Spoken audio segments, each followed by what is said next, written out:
I, Janice Savage Martin, President of the Duncanville ISD Board of Trustees, call this meeting of the Duncanville Independent School District to order. Let the record show that a quorum of board members is present, that the meeting has been duly called, and that notice of this meeting has been posted in accordance with the Texas Open Meetings Act, Texas Government Code, Chapter 551. Good evening. Our mission at Duncanville ISD is to engage, equip, and empower all scholars to achieve their unique potential. We will now go to closed session.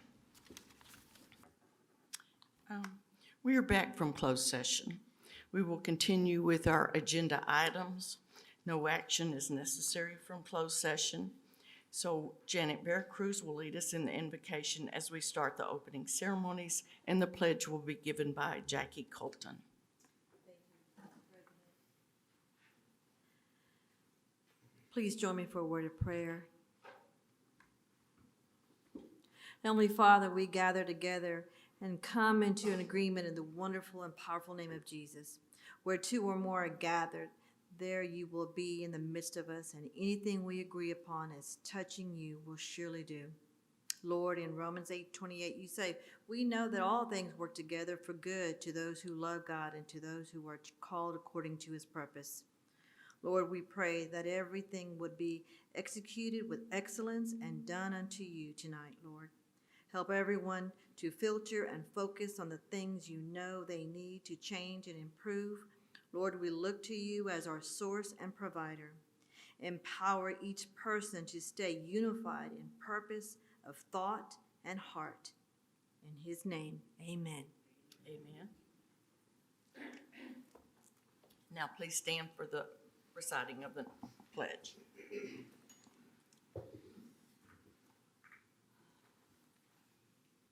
Please join me in pledge to the U.S. flag.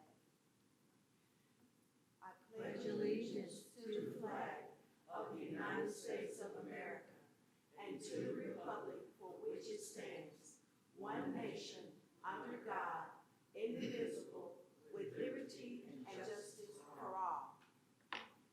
Please join me in pledge to the Texas flag. Honor the Texas flag. I pledge allegiance to thee, Texas, one state, under God, one and indivisible. Thank you.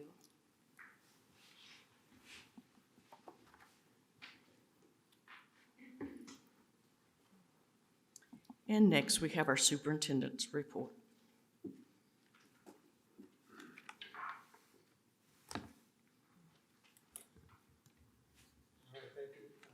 Thank you, Madam President, and those that are in attendance.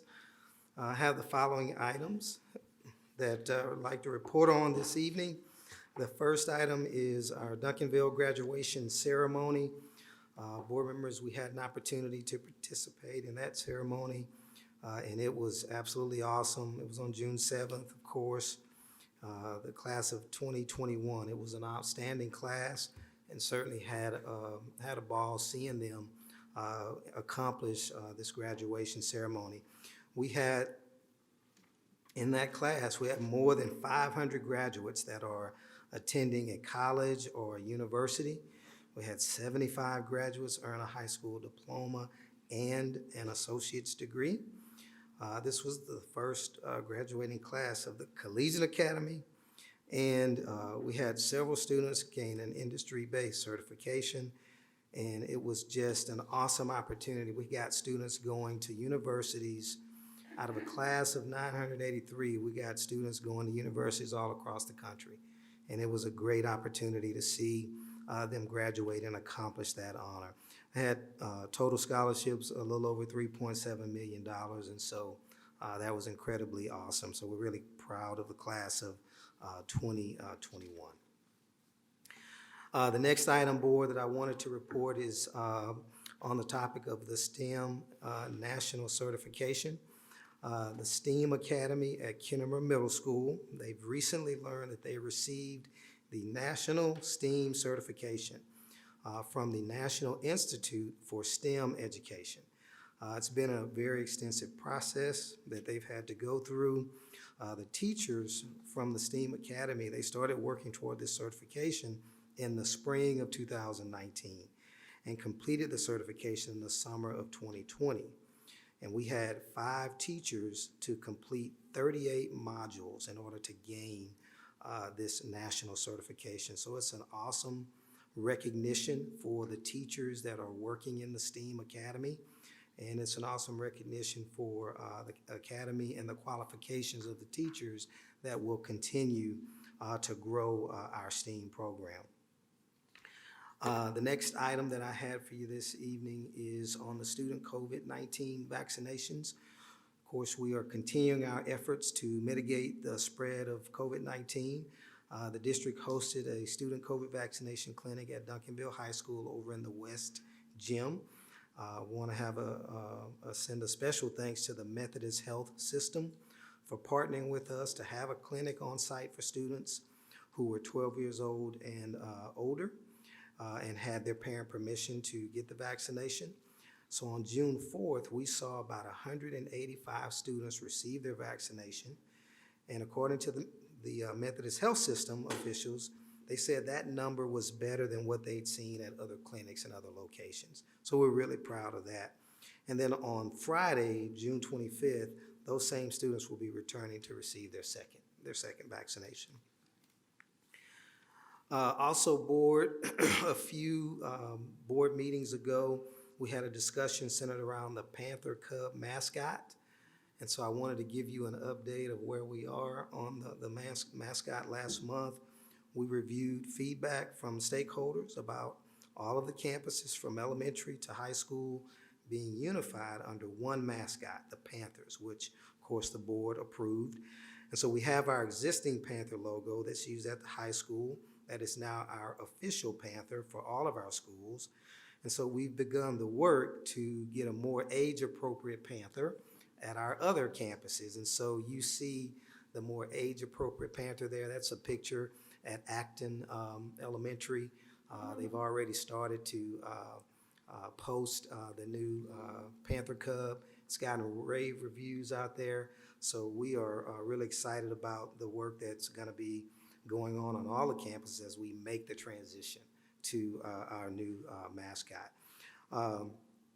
Obviously, with Acton being our leadership academy, they're going to be using those School Action Fund grants to support the leadership academy and building a program to match the new choices that we have there. So we're really excited about our new Panther Cub, and I think he or she or it, whatever is appropriate, is gonna We have be to vote on that well next. received.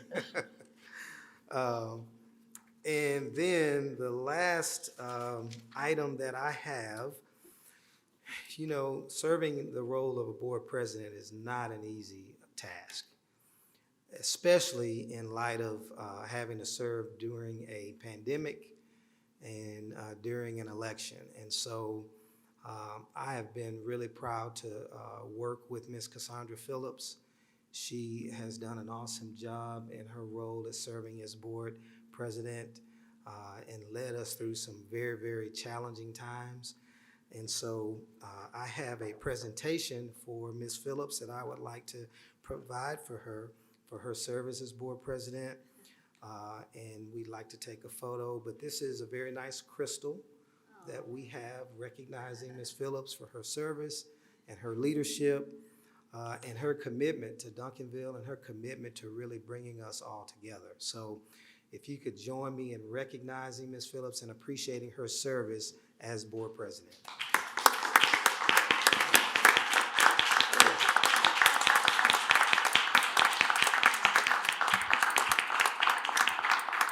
And then if you could give me a moment to take photos, and then maybe board members at that time, if you had some words to share.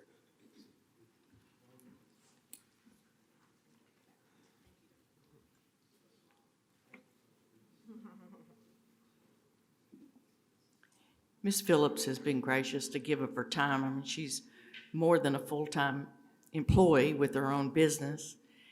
And she started the coat drive that the Board of Trustees does. So she started a lot of good things during her tenure and during an awful period. I agree. I think well said. She led us through a difficult time, uncharted waters, and just led with excellence. So I thank you, Cassandra Phillips. Thank you.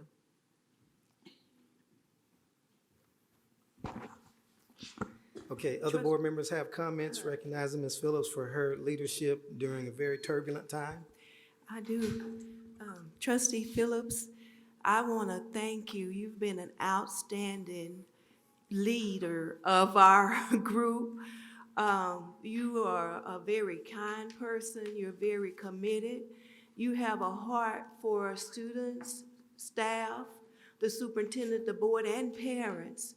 It was my pleasure to serve with you as my chair, and I can't thank you enough. I can't thank you enough, and I just, God bless you, because you pour out yourself, and you're very genuine.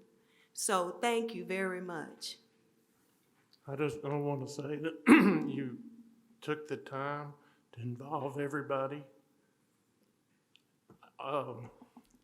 solicited other opinions, listened, and acted accordingly. And it was a pleasure serving on this board with you.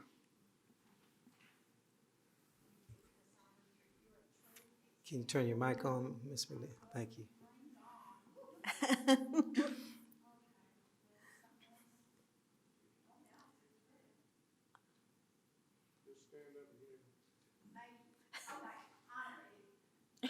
You are the true example of someone who gives of themselves and has that true servant's heart. You always thinking up stuff for us to do. Always, from the coat drive, and then when the families lost their homes in the fire, there you were, getting donations for them. You're constantly helping our citizens. You make Duncanville better. And regardless of your president or whatever, all that stuff doesn't matter. I'm just glad to have that partnership with you, because you're younger, but you're still a mentor. So I appreciate you. My greatest memories with you were the collection of the coats, of course, and then the fire that happened with what we did and brought back community, and just were able to break all boundaries with that. Just the community came in, the outpouring because of your leadership, and it was done with excellence. So I thank you, and so I appreciate you and love you. Thank you.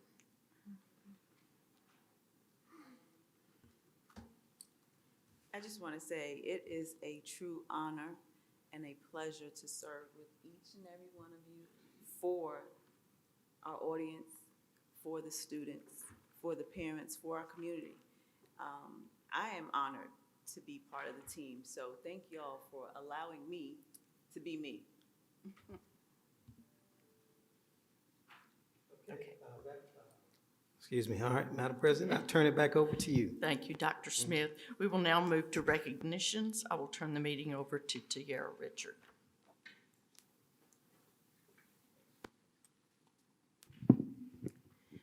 Good evening, Madam President, Board of Trustees, and Dr. Smith. So recognitions today, we wanted to make sure that we brought forward information about the donations that the district received over the last month.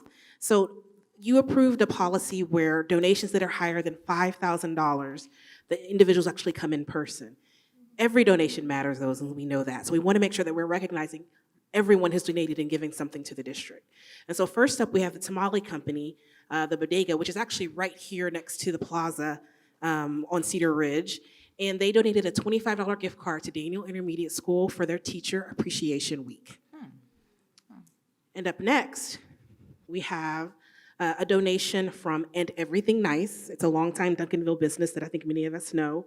They donated gifts worth $155 to Daniel Intermediate School for their Teacher Appreciation Week.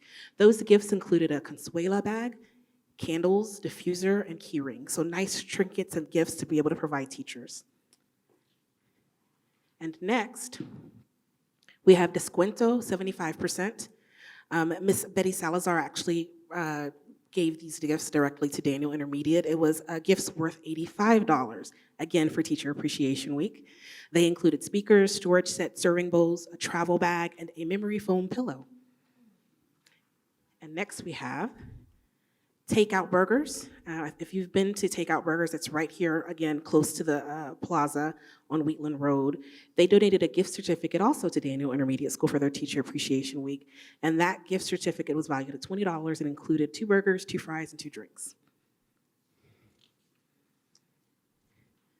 In addition, next we have Duncanville TV and Video. That business donated $100 to Reed Middle School for their athletics program through Coach Alan Washington.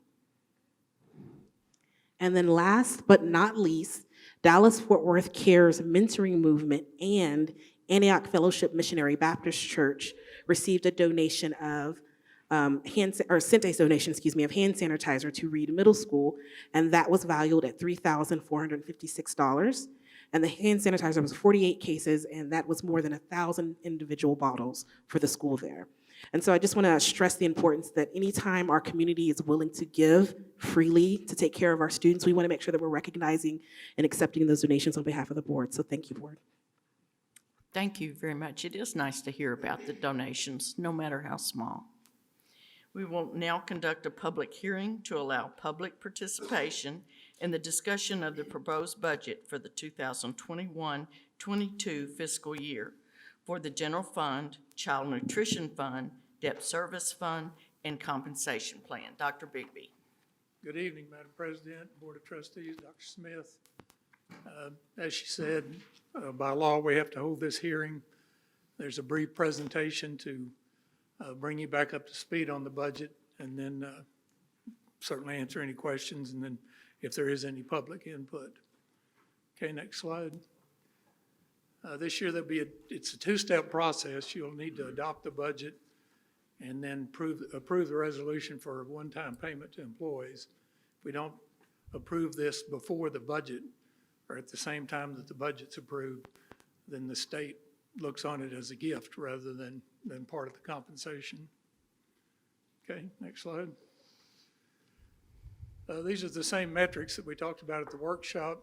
Spend a little bit of time with these. We budgeted off of 10,876 ADA, which is 11,570 enrollment. Once again, this is lower than last year. Last 2 or 3 years, we've continued to lose students. Hopefully it'll be better than this when the students start coming back. I think our enrollment's going quite well right now. But that's what we use to budget. If we get more than that, then state pays us more money, and we're glad. 1% increase in taxable values. That's, once again, we won't know exactly till July 25th. So that's the best estimate that we can use. Beginning teacher pay stays at $53,000.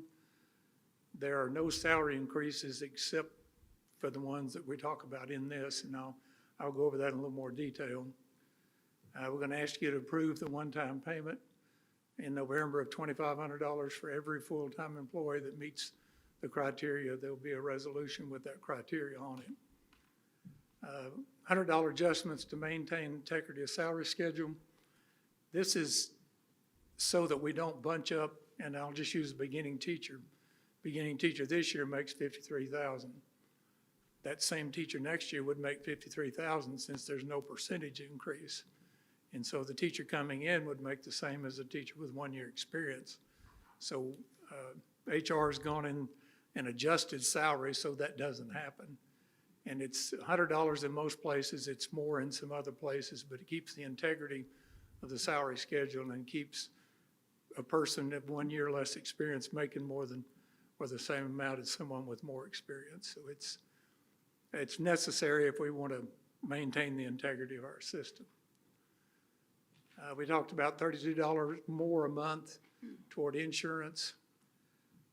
Adjustments to the teacher hiring schedule to reflect 30 steps. If you remember, it stopped at 20 plus, and this extends it up to 30, which will cover quite a few of our employees, gives them a substantial increase. And we've had to adjust some stipends in some hard-to-hire areas. I did some quick math this afternoon just to kind of give you an idea, since we're not giving a percentage raise. If you take that $2,500 and then assume that a beginning teacher's taking the insurance with the extra that we're paying next year, that's a 5.4% increase over what we're hiring them in at. The same thing for a 20-year teacher, it's a 4.6% increase. So even though it's not going into salary, that's a substantial increase in pay. If they don't take the insurance, that's 4.7% and 4% if they're not taking insurance. I think with a big impact, and we talked about this some last year, if a transportation or child nutrition, I just took some average salaries, if they take our insurance, that's a 17% of their salary that you'll be putting in their pockets this year. Custodian, and I took an average there, it's about 12% more than their salary. So you can see that even though we wish we could give percentage raises and sustain that for years, what you've done with this budget is very substantial as far as what our people are going to take home. And that's bottom line where we need to be anyway. But I think you've done a great job with this to take care of our employees. Okay, next slide. This is in your budget book. I believe it's on page 3. I think you got the book in with your data. I'll not dwell on it long. It's the same thing that we showed you. Nothing changed since the budget workshop.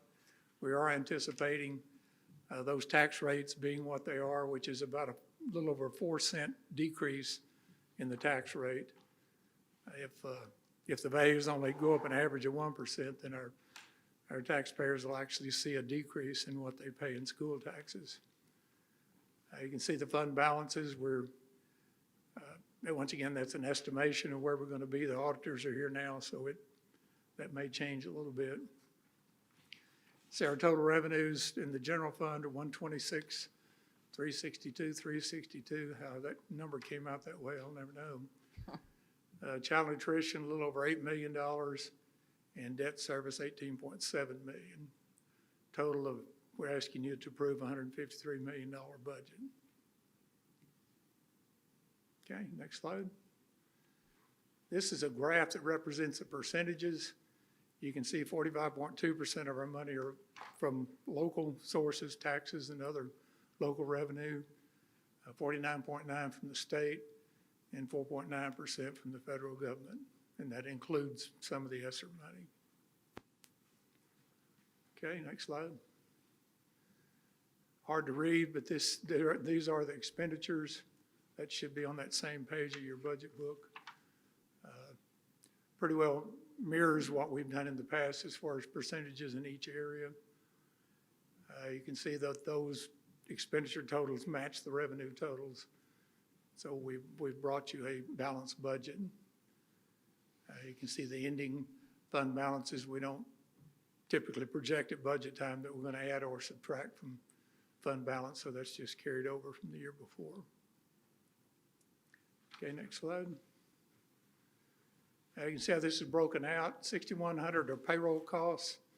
You can see that almost 86% of our budget is in payroll, which is pretty typical for most school districts. It's 80% and up. Contracted services and consultants, 6,200 is 6.3%. 4.7% is in 6,300 or supplies. 2.8% is in 6,400 or other operating expenses, which are fees, dues, memberships, and 0.3% or 6,600 are capital outlay items. That's pretty well how it's broken out since I've been here. That hasn't changed much. Okay, next slide. When you combine these into instructional areas, instruction-related, this is the direct support to instruction. 72.4% of our funds are direct or supported instructional. Support is maintenance and other supports are 15.6. Campus administration is 7.2% of our budget, and central administration is 4.8%. So you can see we've certainly got a budget that's more instruction-friendly and should be. Okay, next slide. Fund balance. We're projecting that our revenue is going to be about $3 million short. If you'll remember, we talked about it over and over because of the hold harmless kept us from being further than that. That's what that negative $3 million is. That's a guess. At this time, we won't really know for sure what our state funding is until sometime in September. But I think that's close. I know we spent some money considered to be out of fund balance for some things like the one-time payment. I believe because of our expenditures not being as high as what the budgeted were, that we can cover that. So this would be the only loss that we'd have to fund balance. So you'd end with $64.7 million, and remember we bunched some TRE funds as we've gone along here. You can see those totals there. Almost $7 million of it is what money that came from the TRE. So if you deduct that and just look at pure fund balance without that, it's about $58 million. There's still a commitment to the Teaching and Learning Center of about $5 million. But even if you take all of that in, you still got about a $53 million fund balance in the general fund, which is an excellent fund balance. So we should be in very good fiscal shape there. Debt service, we ended last year with $12,473, and we should put about $213,000 money back into fund balance this year, so $12.7 million at the end of the school year. We're in excellent shape in debt service. All right, I believe that's it, but let's go to the next slide. Be happy to answer any questions you might have or any information you may need that I didn't supply you.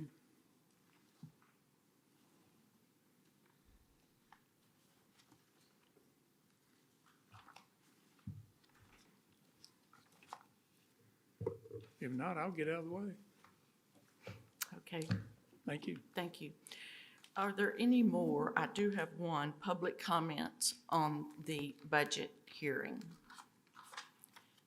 Okay, before you make your way to the front, please allow me to read the following. Speakers will limit their comments to 3 minutes. If 5 speakers are present, again, speakers must limit their comments to 3 minutes. If delegations of more than 5 people plan to speak on the same topic, they should appoint 1 representative to speak in their behalf or be limited to 5 speakers. Having stated that, please come forward, state your name and your address, and you have 3 minutes to address the board. Good evening, Board of Trustees, Superintendent Mark Smith. My name is LaShonda Foster, and I am a 16-year veteran ELAR teacher at Reed Middle School. I'm a mother of 3 Duncanville ISD students. I am also a proud member of Southwest Dallas AFT. As of today, 245 letters were signed by Duncanville ISD teachers, staff, and supporters. These letters were sent to the board expressing the need for a salary increase for all Duncanville ISD employees. I am speaking to you along with the unified voice of Southwest Dallas AFT members to ask that the Board of Trustees votes for a pay raise for all Duncanville ISD employees for the 2021-2022 school year.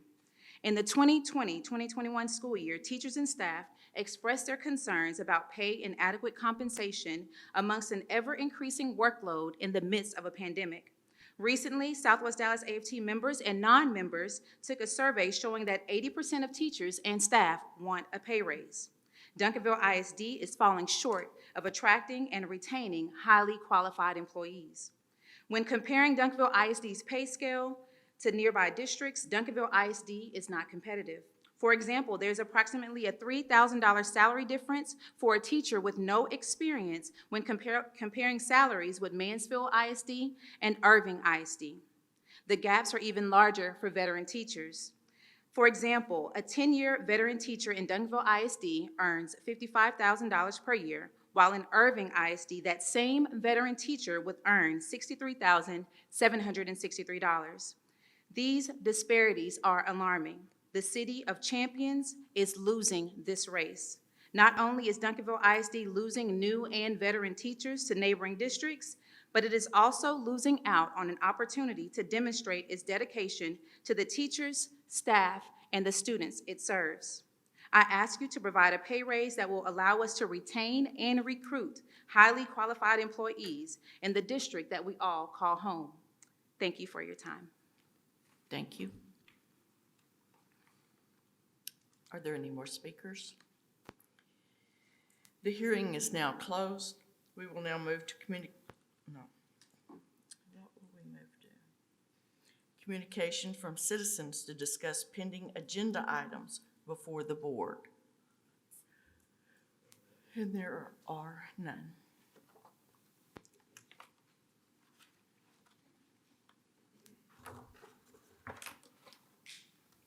And then we'll move to the consent agenda.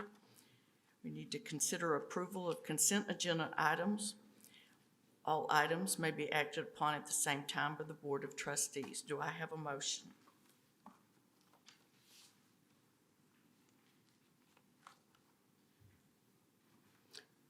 Motion to move. Do I have a motion for the consent agenda?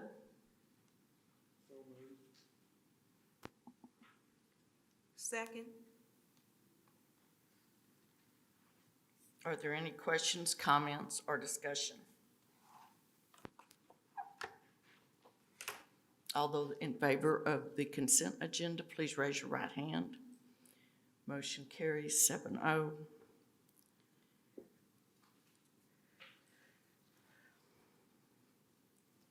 We now move on to the action agenda, item A, approval of the 2021-2022 budget.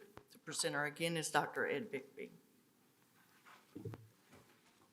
Madam President, Board, Dr. Smith, we're asking you to approve the general fund, child nutrition fund, and debt service budgets as we presented those and that are represented in the budget book that you received. Be happy to answer any questions you might have formulated. Are there any motions before we vote on the budget? Yes.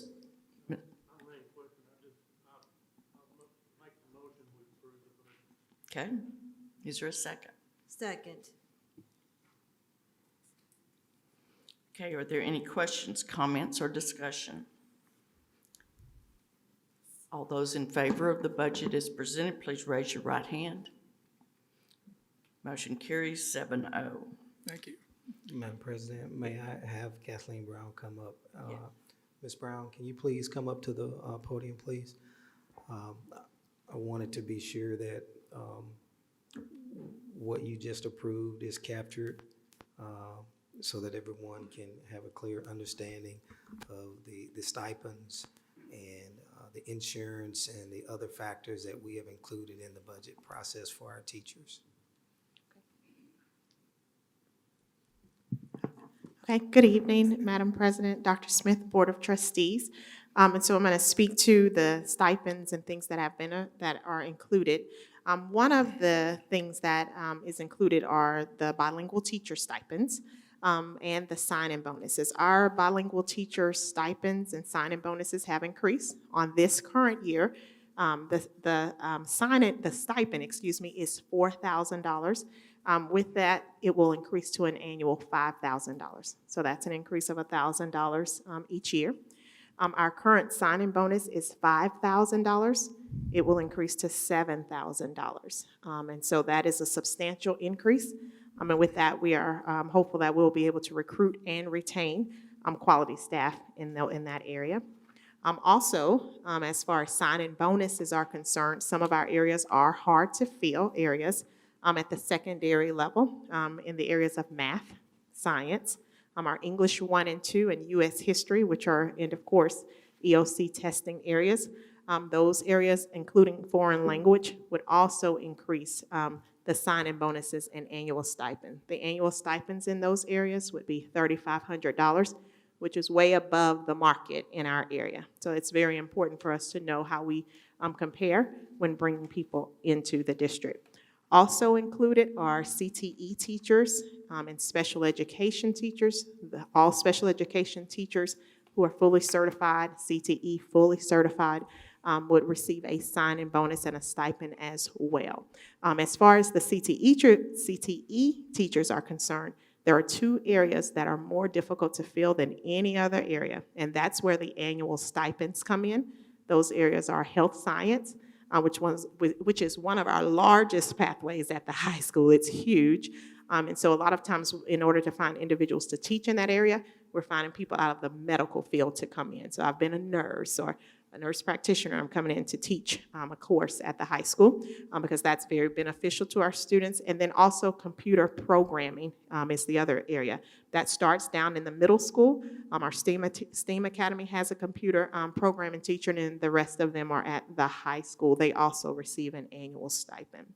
As it's related to our compensation schedule, in this budget, it would include our current schedule stops at 21 plus years.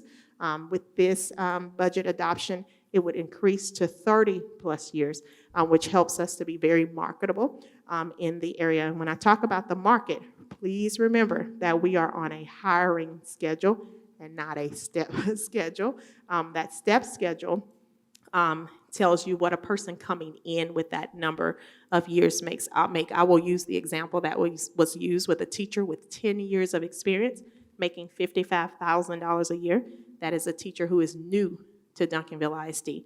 At our last meeting in the budget workshop, we looked at what the average salary is actually for teachers with 10 years of experience in the district. And so it's not apples to apples, so it's very important that we are aware of that. Dr. Bigby lastly spoke about the adjustments and that $100 that teachers and other employees in the district would get. As that teacher salary schedule increases 22 on to 30 plus years, that's where you'll see the majority of the adjustments, because we have to ensure that our teachers who have more years of experience are making at least the same or more than someone that's coming in. And so I'd be happy to answer any questions you all have about those items at this time.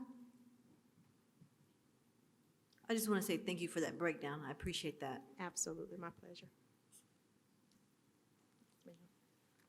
Thank you. Ms. Brown, would you speak to the, I'm sorry, Go Madam ahead, President. that's all right. Would you speak to the insurance that was added also? Absolutely. Annually, the insurance has the possibility of going up, and I probably shouldn't say possibility because typically it does.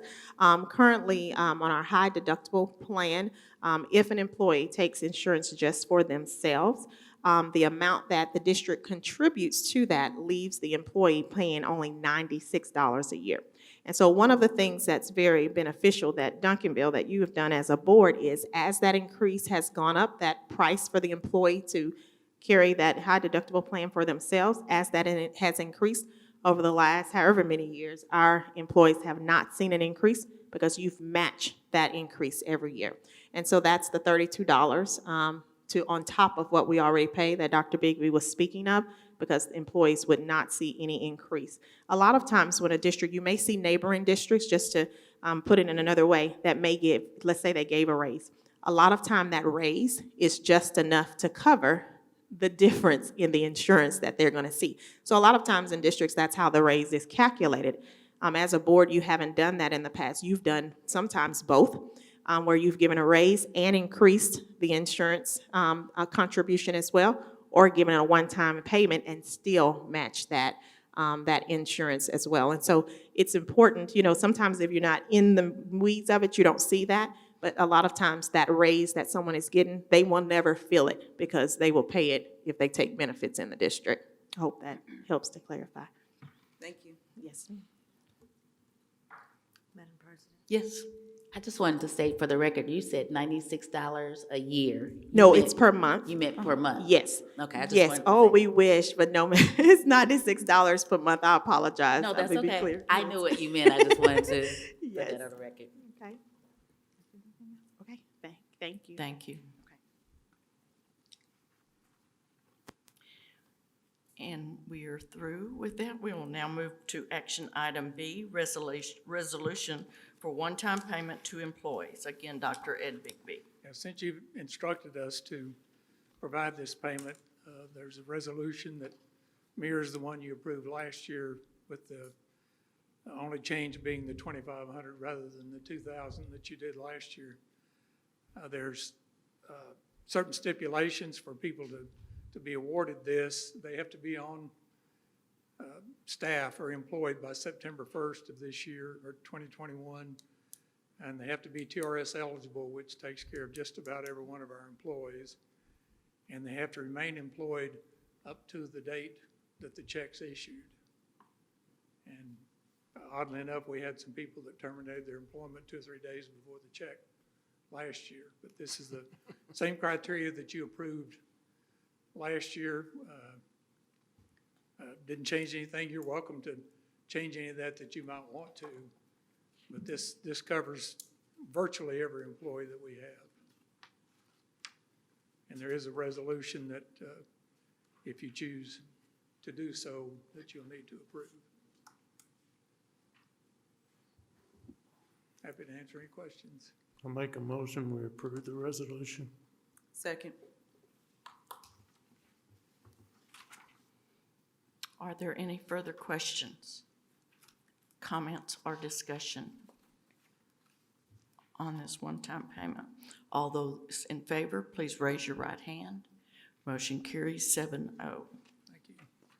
We'll now move to action item C, extension of depository contract. The presenter is Dr. Ed Bigby. The state requires that we either extend or renew our depository contract every 2 years. There's a stipulation that says you can extend it 3 times for 2 years. Well, we had exhausted that with our current depository. So we sent out RFPs, or requests for proposals, from every bank within the boundaries of the district, and we got none returned, which is a little disappointing, but it's understandable in today's climate. We checked with Chase, who is our current depository, and they said, well, they thought we could just extend it for another 2 years. I guess they didn't read it real well. So Dr. Smith checked with our attorneys, and they said that we could go ahead and extend it for 1 year with our current depository, and start much earlier next year to possibly fulfill the requirement from TEA. So what we're asking you to do is extend the depository contract for 1 year with Chase Bank here in Duncanville.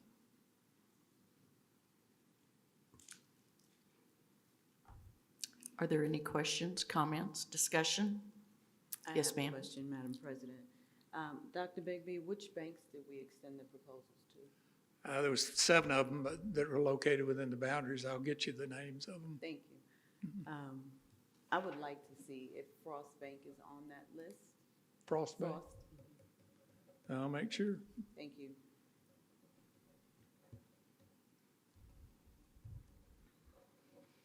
Do we have a motion to accept the extension? So moved. I second. Okay, the motion was made and seconded. Any further comments, questions? All those in favor, please raise your right hand. Any opposed? Motion carries 6-1. Thank you. We'll now move to action item D, consider approval of Duncanville High School choir attendance at the Winter Park Ski Music Festival, April 6th through the 10th, 2022. The presenter is William Young.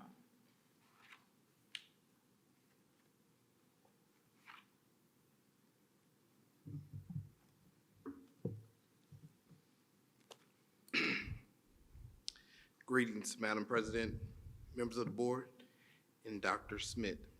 It is a pleasure to bring for your consideration a wonderful opportunity for our Duncanville High School choral department. Students have traditionally traveled out of state or in-state for their yearly competition. Due to COVID last year, they were unable, of course, to travel. The Winter Park Ski Musical Festival, this upcoming April 6th and 10th, 2022. It is a positive and educational, meaningful music festival experience that allows for our competition among top-tier choral programs from across the country. Students will also have the opportunity to go to University of Colorado to audition and tour the college. We are planning for approximately 50 of our choral students to attend and benefit from a personal educational experience with adjudicators. Trip chaperones would include choral directors, DHS administration, and booster parents, 4 to 5. More detailed information about the music festival has been provided in your documents, but it will be my pleasure to answer any questions at this time. Are there any questions? I have a question. Yes, ma'am. Hello. In regards to your booster parents, do you always have enough chaperones to attend or to Yes, go ma'am. alongside you? Do you have any trouble finding enough? No, ma'am. It's actually 4 to 5 each year, or even more. Okay, good to know. Thank you so much. And thank you so much for all the information you provided. No problem. Is there a motion regarding this out-of-state trip? So moved. Second. Motion has been made and seconded. Any further comments? Sorry, discussion. All those in favor, please raise your right hand. No opposed. Motion carries 7-0. Thank you. We'll now move to item E, approval of purchase for contracted services. Dr. Brian Brown. Good evening, Madam President, Board of Trustees, Dr. Smith. Bringing before you tonight a request for approval to purchase over $50,000 for our contracted services agreement with ConnectTel. This is a group that supplies staff that augments our current full-time employees in the technical department, so maybe for a short term or for a longer term period. In addition to that, this contract, it's not a contract, it's a services agreement. What it allows us to do is if somebody were to vacate a position, they actually can supply us with people that can fit that position for a period of time, that then we can bring them into a full-time employment position. This allows us to bring highly qualified employees into the district very quickly. It also allows us to bring people that are typically accustomed to the corporate world, where it's a little more lucrative for them, a little more, they might have a little better pay, but then they come in these short-term contracts with us, and they understand the perks of working inside a school district. And so that is another benefit to having the services agreement. And so that is our request. Are there any questions? Thank you for explaining that a little better. Yes, thank you. Understood. Okay, do I have a motion to approve the superintendent to contract with ConnectTel Incorporated for the purchase of contracted services in excess of $50,000 for the 2021-22 school year? So moved. Second. Any further questions, comments, discussion? Yes, ma'am. So this is for staffing services? Yes, ma'am. Yes. Okay, in IT? Yes, ma'am. Absolutely.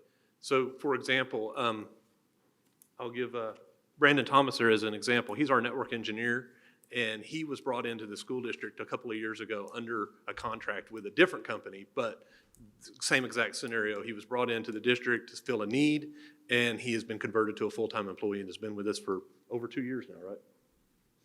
So that's one example. There's several employees in the IT department we've done that with. So what is the current utilization? We have two employees right now under this services. We have another one that will come up in January that's a different company that we have one person under. So we have three positions currently being utilized here. One is a inventory control person in the IT department, and then another one is a network specialist under this agreement. Thank you. Thank you. Any further comments, questions? The motion was made by Cassandra Phillips and seconded by Dr. Ivory. All those in favor, please raise your right hand. Motion carries 7-0. We'll now move to action item F, approval of purchase for Skyward. Again, Dr. Brown. Yes. Good evening once again, Madam President, Board of Trustees, Dr. Smith. It is with my privilege to bring forward to you a purchase for our Skyward Student Information System or Student Management System. It is a purchase over $50,000. And the original agreement was approved by the Board of Trustees a number of years ago before my time here. And that original agreement has run out, and now we're into the annual purchase of Skyward. And so it's actually two pieces. There is the business side and then the student side. This includes the family and student portal, access portal, the employee access, gradebook, attendance, the job board that you see on our website, the health records, inventory, graduation requirements, response to intervention. There's a whole bunch of tools that are in the side of the student information system.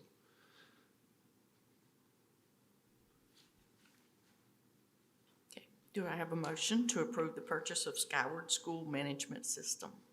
So moved. Oh, Cassandra made the motion. Carla seconded. Yes, ma'am. With the purchase of Skyward, is it included in this package a contact person or some consistent professional development? For me, when I used Skyward at particular districts, it was difficult to get someone from Skyward to come to particular sites and train, and it made it really difficult. So I'm just wondering if we have in this packet a go-to person, or if we have a couple of consultants that are aligned to our district. What type of support does this come with? Okay, so we do have a point of contact, a direct point of contact that comes with this. This does not include training though. So the training came when we purchased it a number of years ago, that there was a lot of training. So we actually have several employees inside the district that would be considered Skyward experts, if you will, that would provide the training to our own employees.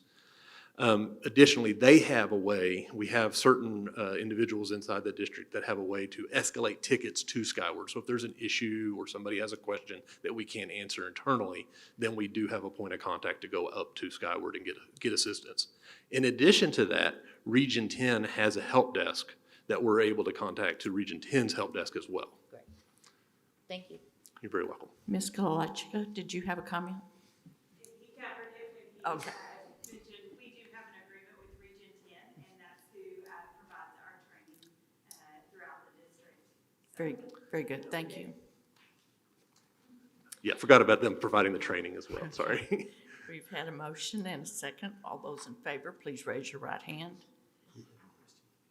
Okay, hold on to the vote. Yes, go ahead. Dr. Brown, do you know how much was paid for the initial contract?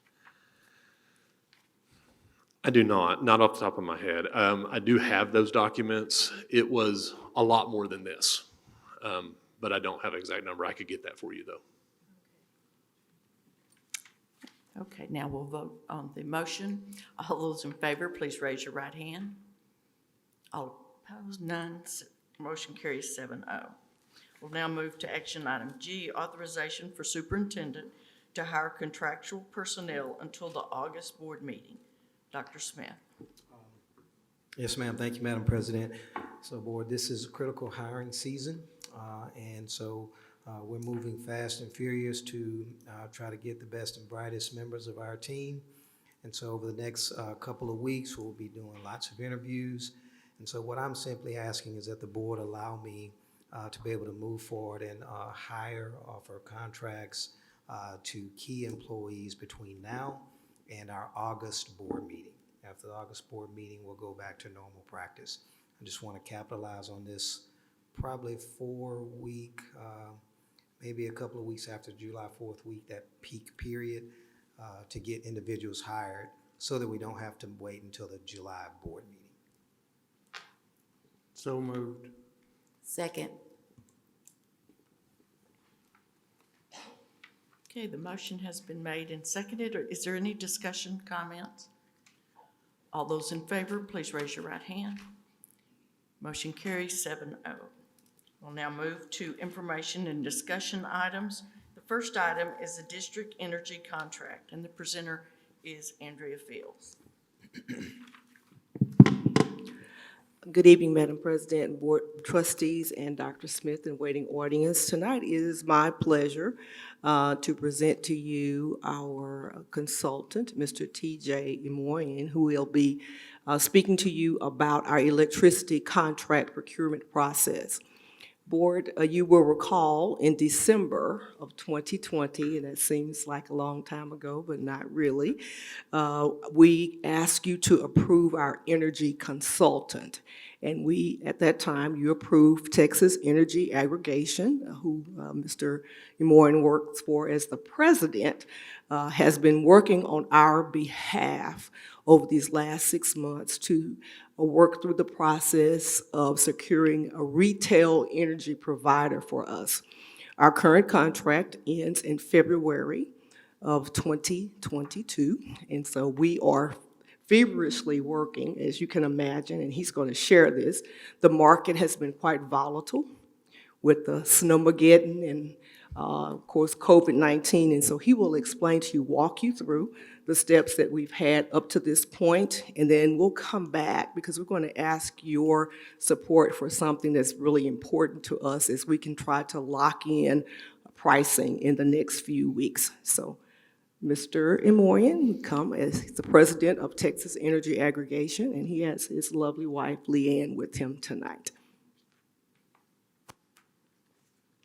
Thank you, Andre, and also thank you to all of you all for what you do. I'm one of the few people in my family that is not a school teacher, so I have a lot of respect for everything y'all do.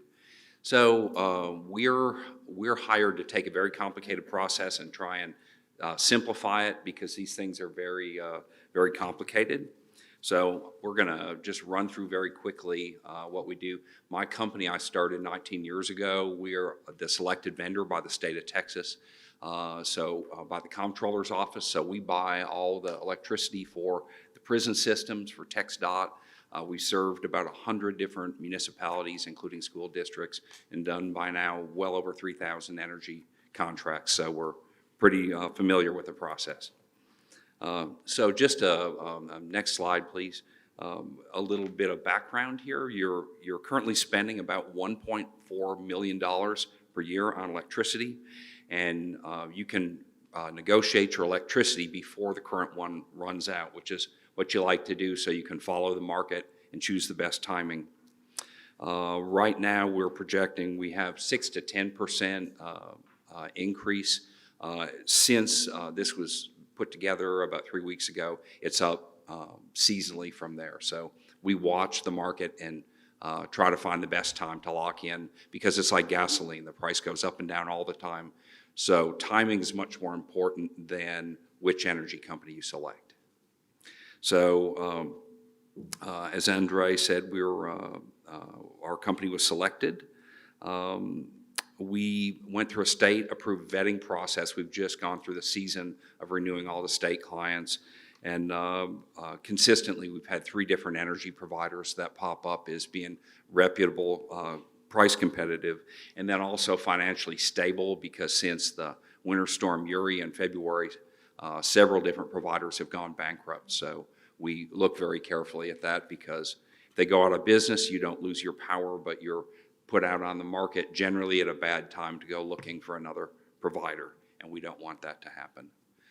Next slide.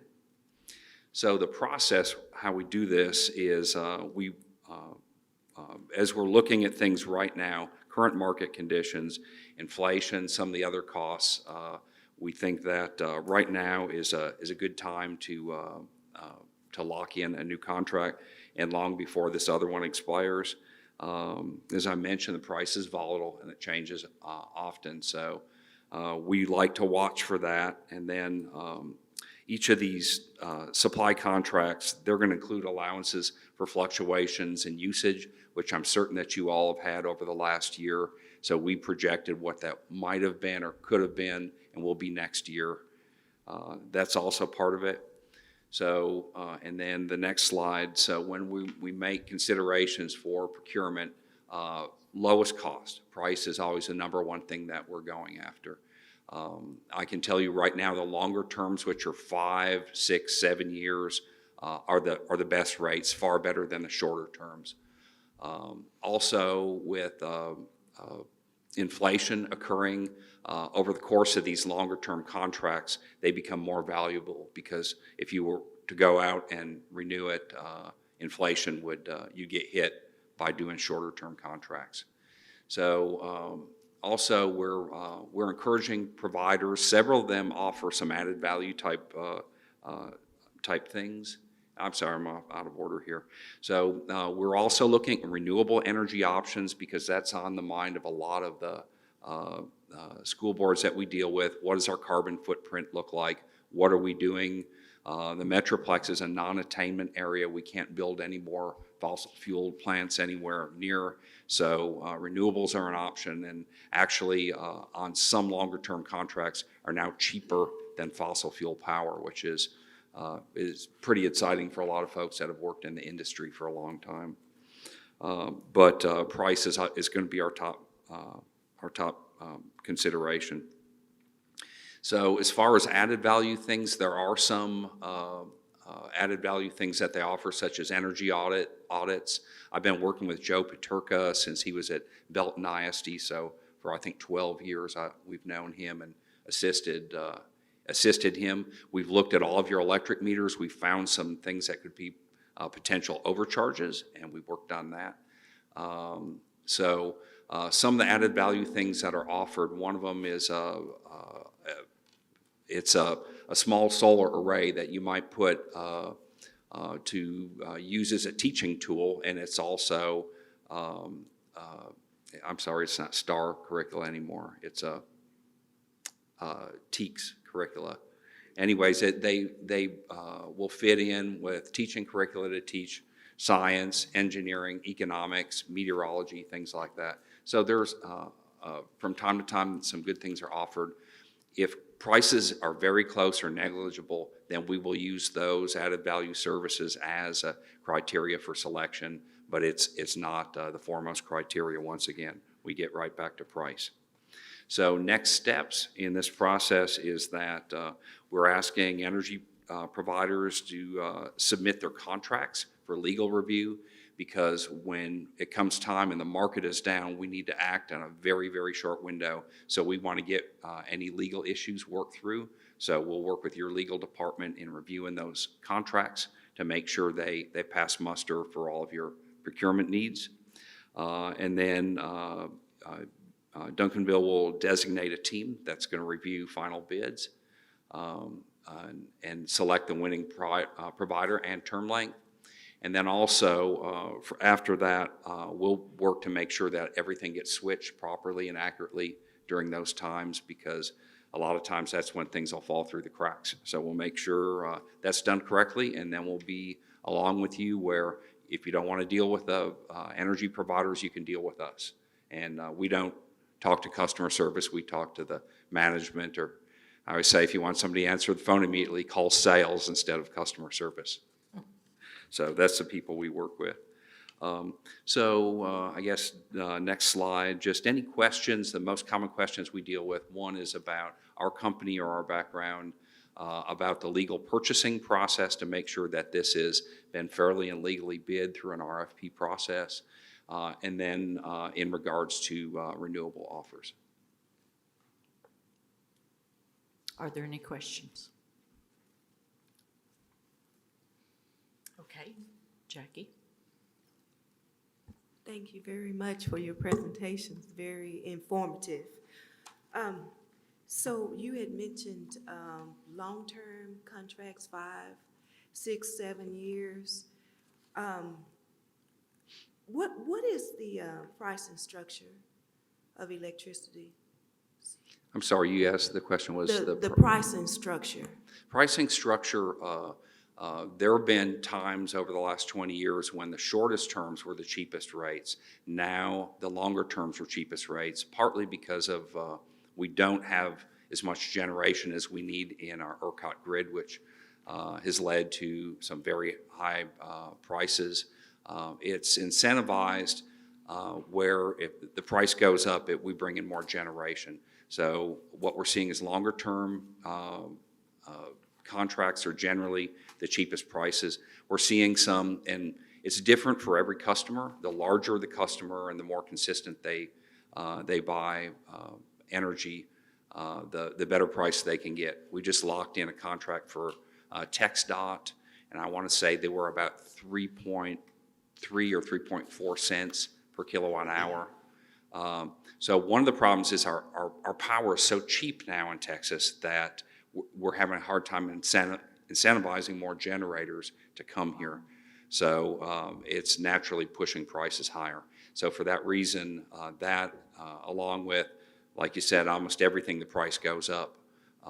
We're seeing that longer term contracts are a better deal. Also, as you get into longer terms, all these prices are dictated by natural gas prices in Texas because that is the majority of our generation. So as we get into longer term contracts out 8 and 10 years, wind and sunshine become more predictable than natural gas prices, and you can get better pricing off renewables. So it may be 50%, sometimes it's 100% renewable, but we're seeing very competitive prices there. And probably the best rates we're seeing in 7 to 10 years of the bids I've seen over the last few weeks. So would the price be a not to exceed, or would it be a firm fixed price? That's a good question. We can, generally we ask for what we call indicative pricing, which the energy provider says, if we were to bid this today, offer you a contract, this is about where we'd see it. But you have to be careful because they're very, very competitive, and they will put in fake bids in order just to get to the final round of bidding.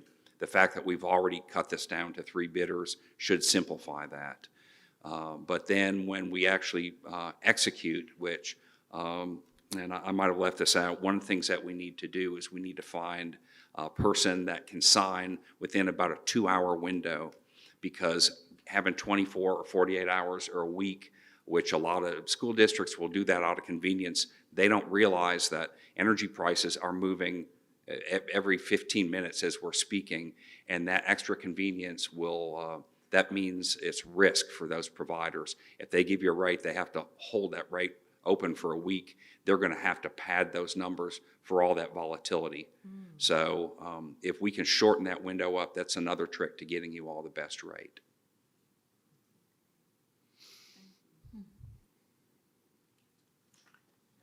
Yes.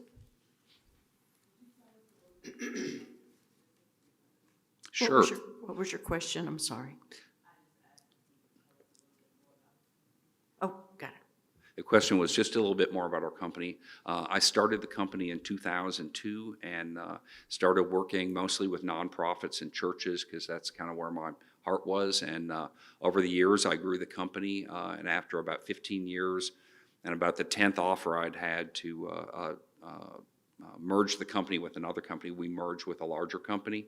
About 2 years ago, a lot of our agreements expired. I purchased my company name back, and I've gone back into the business as a smaller, leaner company and just working with municipalities and with governmental entities, because you all have, it's a very different process for procurement compared to the other commercial businesses that we worked with. We won an award nationally, although we only work in Texas. We were voted by the top 30 energy providers as #1 for contract negotiation, customer service, and professional ethics. So we're very proud of that, and because there's well, I won't say anything negative about anyone else, but it can be lacking in our industry. And I actually worked to create the Texas Energy Professionals Association to provide parameters and oversight on the brokerage industry. Any further questions, comments? Okay, thank you very much. Thank you. And thank you, Mr. TJ is what we've been calling him as we've been working with him. And Board, you may have heard Mr. Moran say to you that we're hoping next month to bring back an action item that will give Dr. Smith the authority to sign the pricing so we can get it locked in. And you we'll visit about the terms and how long, et cetera. But as you heard him say, we need that very, very quickly. So we'll come back with you. We want you to have this information this month. Thank you. Thank you. We will move to the information discussion agenda item B, COVID-19 Safe Return and Continuity Plan for 2021 through 22. The presenter is Dr. Hollis. Good evening, Madam President, board members, and Dr. Smith. Throughout this year, I've shared with you monthly an update of our COVID-19 processes and procedures. It is now time to reflect back and to also look towards next year. So I would like to begin this evening by inviting Tiara Richard up to provide you information collected in our district planning survey.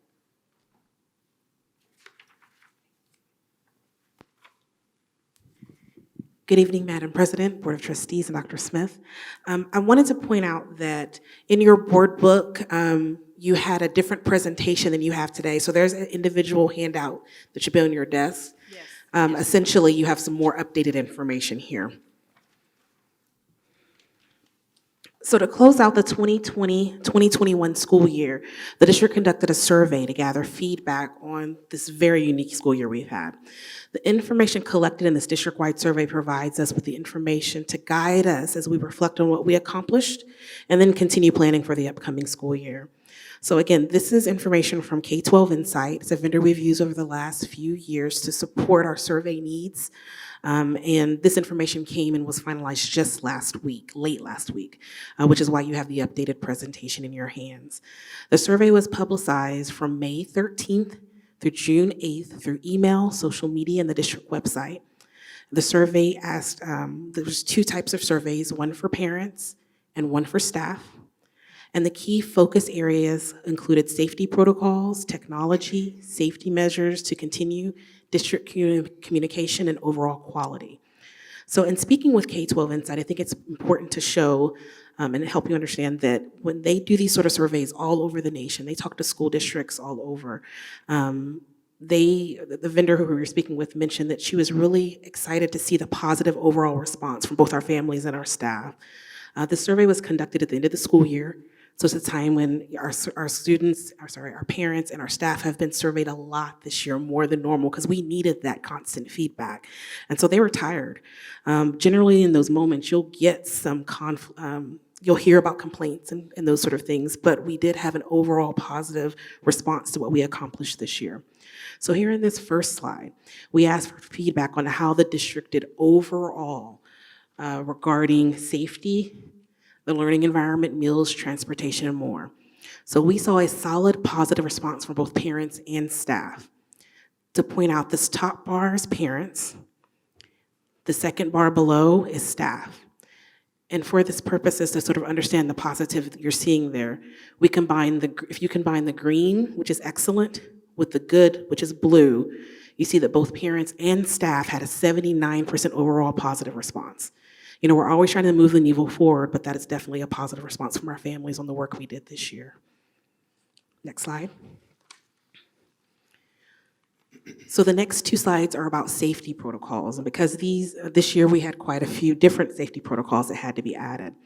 You'll see that we had a solid positive response overall with numbers in the 80 and 90 percentile. That is very, very high. And again, the K-12 vendor was surprised by that, not because we don't do a great job, but because you do get the sort of negative responses in this time of the year.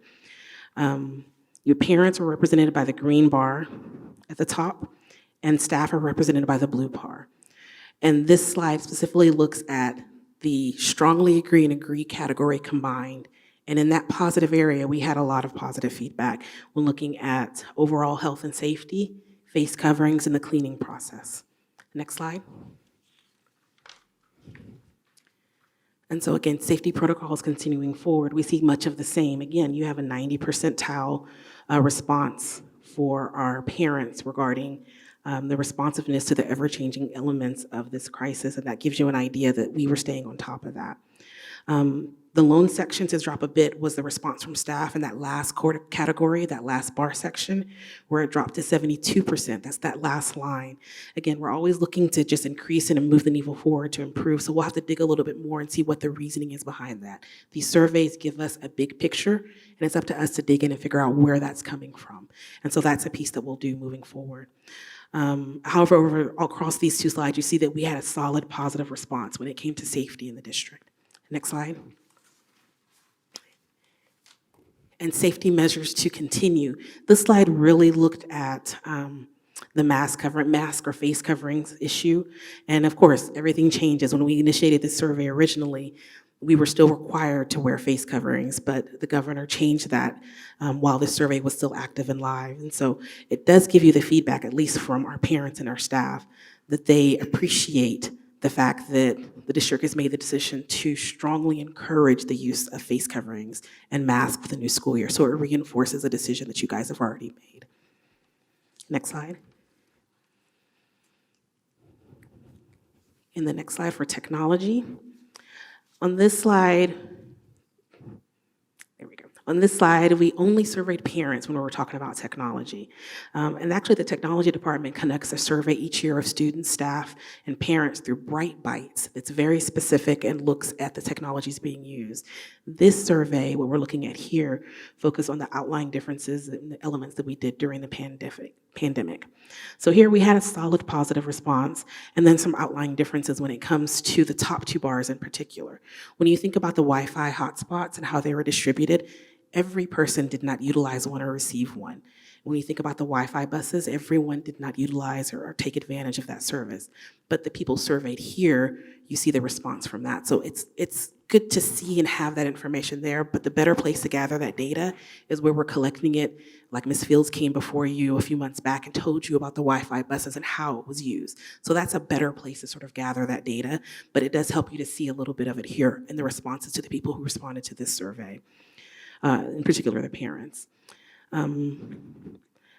But we did see, when you look at the third bar section, I think that was a really good indicator that in this virtual environment, our parents knew where to go to gather information whenever they were working in the virtual environment. So they understood, by 96% shown here on this bar, that how to use ClassLink, Google Classroom, Seesaw, Skyward. So those are elements that the campuses and technology did a great job making sure that information was clear to our parents. Next slide. Communication. A big piece of communication, as you understand, I would be excited to review this slide and get some positive feedback because it's a district-wide effort when it comes to communication. But it's good to see that, again, the numbers were in the 80% and the 90 percentile on the positive side, overall very positive. It shows that we are providing open lines of communication, clear communication, and timely communication. Of particular interest to me was the best method of reaching people and the most current information in those last two bars. In particular, the one that's in the 91% and the 93%, 91 for parents and 93 for staff, they knew that we were reaching them in the best way. So that tells you that the emails we were using, the recorded voice calls, social media, they knew where to go to get the information, so it was reaching them. So that's really, really important. In a crisis, you learn quickly if people know where to go for the information, because they will let you know. And this year we saw that enhanced communication methods and frequency of those messagings really worked. Next slide. One particular thing that we did this year is we asked an open-ended question in these last two slides. And it was a really great open-ended question to sort of gather the feedback. So this second to the last slide is from staff, and we asked, why do you continue to choose Duncanville ISD? So the 4 big reasons that the survey identified that staff continue to choose our school district was culture, relationships with coworkers, the administrators or the leadership that they're working with directly, and their ability to impact the lives of students. These are just selling points for our school district, and they speak to the great high-quality staff that we have here. So I thought that was very, very telling. And then on the last slide, we asked the same question of parents. Why do you continue to choose Duncanville ISD? And so for parents, you'll see that the majority of the responses in these 4 core areas were residency, so proximity, the fact that we have such a good district and our schools are so great, and again, our high-quality teachers and staff, and finally, our programs. And so that speaks to the fact that parents really love the programs that we offer here in the district and continuing to tell the message and the story about that, including athletics and arts, as well as academic options. The parents were saying that they really feel like these programs help prepare their students for life after graduation in college. So that gives you an overview of the district survey for planning for the new year, and I'll gladly answer any questions that you may have. If none, then I will turn it over to Dr. Halachka. Thank you. Thank you.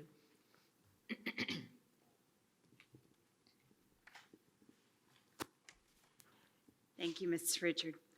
Now I'm pleased to share with you the planned provisions and protocols we have put in place to ensure a safe return to school and continuation of services. As part of the ESSER fund requirements, every district must have a comprehensive plan for reopening schools posted to their website. Duncanville has utilized detailed plans throughout this past year that have created consistency and have reduced risk. Therefore, we're going to continue with many of the same practices moving forward with a focus on these 10 plan categories. I will briefly go through the highlights of each category, and you've also been provided with a copy of the comprehensive plan in your board book this evening. In Section 1, we're required to share our instructional arrangements for next year. Since funding was not provided for a virtual school model through legislative action this session, we will have all students pre-K through 12 returning in person next year. Students will also be required to be in attendance 90% of the time and make up work in accordance with our standard grading guidelines. We have provided tremendous leniency for the past 18 months due to the pandemic, and will still provide that same level of compassion. However, our expectations for student attendance and makeup work will return to the high standards set prior to the pandemic. Our district has done an excellent job throughout the pandemic maintaining a low percentage of staff and student COVID cases. Much of this is due to the practices that have been implemented related to protective equipment and sanitation. With the governor's recent order, next year we will recommend face coverings but will not require them. We will also still encourage routine temperature checks, especially of our visitors.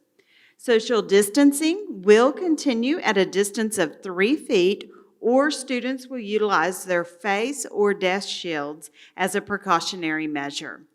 Schools will be allowed to go back to having events and assemblies, but efforts will be made to maintain that social distancing. If you've visited a school recently, you know that we have hand sanitizer throughout every facility. These will remain next year, and we will also continue to engage in disinfecting protocols through e-misting and disinfecting of the learning materials and technology.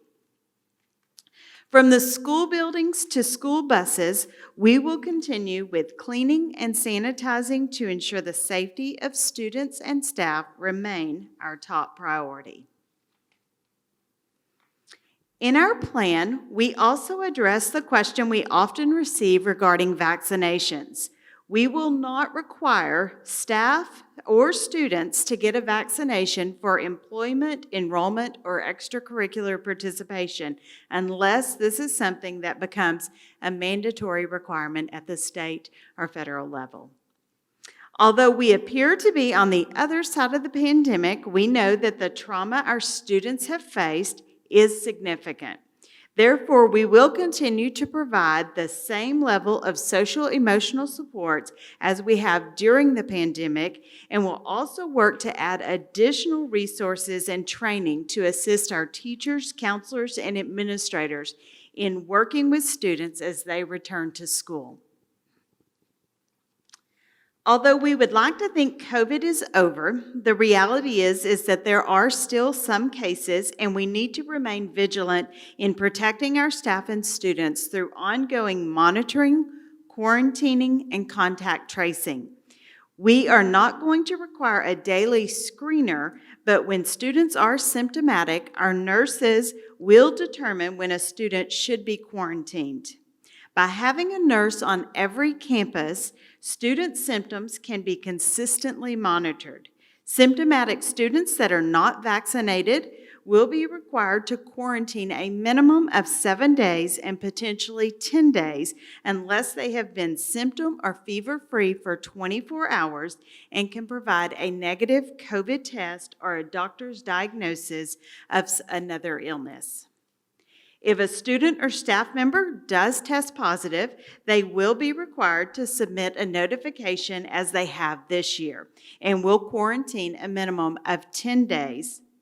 The campus will also contact trace to determine if anyone could have been exposed, and we will increase campus sanitation again as we have done this year. Of course, we want to make sure that staff and parents remain informed if exposed or if there's a positive case on campus. Therefore, we will continue to send email notifications should this occur. In January, we started doing rapid COVID testing for staff members, and we'll continue to offer this service next year through our campus clinics. Staff members will make an appointment for a test if they have symptoms or if they've been exposed. This has provided lots of reassurance for many this year, and we believe it has been a positive support worth continuing. So, as it has been our mantra throughout the pandemic, the health and safety of our staff and students remain our top priorities. We recognize that we may be a little bit more strict, but in listening to the voice of our staff and students, we know that our protocols and practices create a sense of comfort, and in return, they can teach and learn more effectively. Therefore, with the plan proposed, we are confident we can maintain a high level of safety and low transmission rate as we return to regular operations next year. Thank you for the opportunity to share, and I'm happy to answer any questions you may have at this time. Any questions, comments?